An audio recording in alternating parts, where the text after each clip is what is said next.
امتحان كبير. وبالنسبه لي انا نقول له بكل صراحه، وانا نحترمه كشخص نعرفه قبل، ونقول له قضيه شكري بالعيد ولا حد شيء، قرعه ولا نفط، ما ثماش قضيه شكري بالعيد.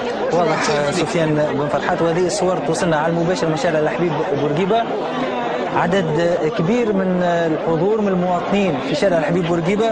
هذا ونذكروا اللي حسب قاعة العمليات بوزارة الداخلية، حسب قاعة العمليات بوزارة الداخلية، فإنه العدد الجملي للناس المشاركة في المسيرة هو 10,000 دون اعتبار العدد الموجود في شارع الحبيب بورقيبه. ويقولوا لي زملاء أنه